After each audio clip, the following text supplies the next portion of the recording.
What's up, YouTube? My name is Midwest, and welcome to my studio.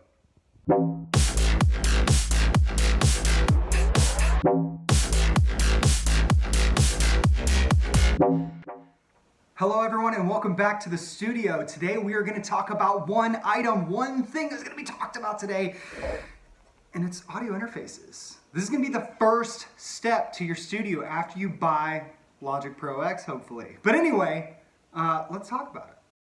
No, I'm never confused.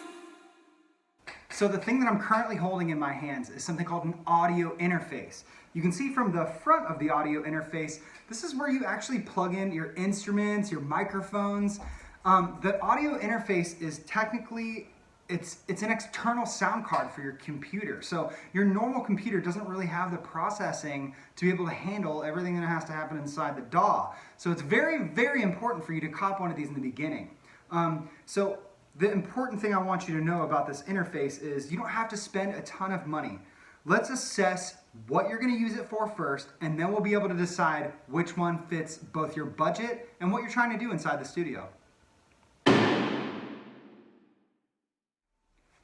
But Midwest, what does I.O. stand for anyway? Ins and outs, my friend. Ins and outs. Why is that important? Let me show you. I'm an electronic music producer. I really very seldom am recording a band. A band would have multiple inputs, maybe 5, maybe 6 inputs, maybe way more than that. So in that case, if you're trying to record a band, it's really important for you to have the correct amount of inputs so that you can record each part of that band. And like I said, I'm an electronic music producer, so I very seldom need a whole lot of inputs. Okay, so that's important to know. How many inputs and outputs do you need? Inputs, we just talked about. How many things do you want to plug in to the interface? How many things do you want to plug in a piano and a microphone or a guitar or something else altogether? The other thing we're going to talk about is the outputs. On the back of your interface, you can see right now I have these 2 little circles right here. Those are my outputs. I only have 2 speakers behind me.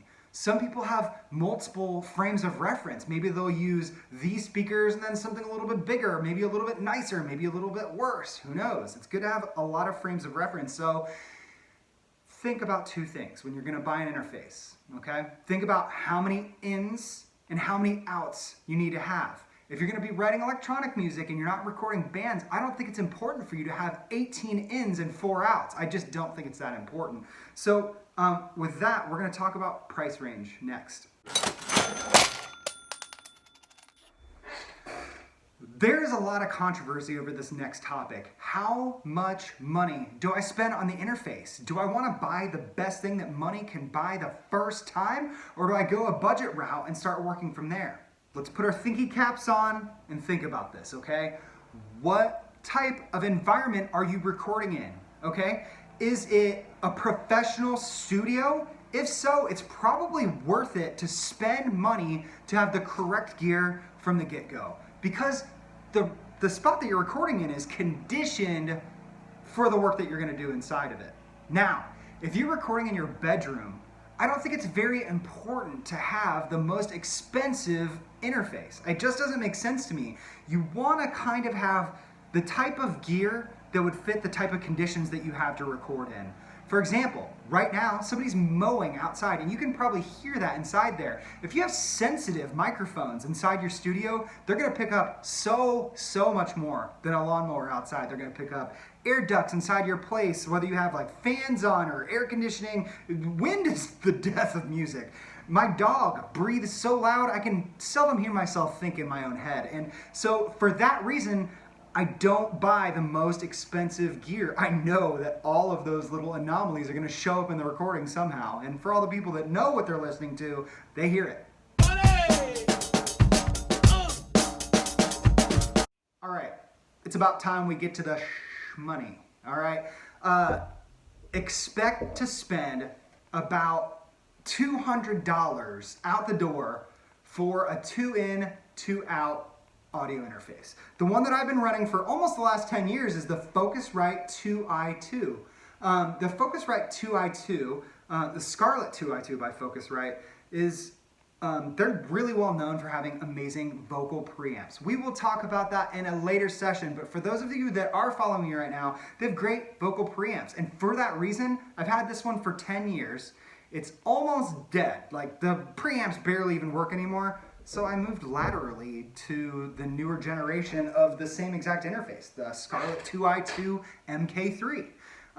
So think about how much money you want to spend. The low end is going to be $200. Let's just be realistic. This stuff costs money. It's going to be an investment in your future. You know, an investment in your future. You can make money back from these items. So it's important to get the correct equipment that you can work with well or something like that.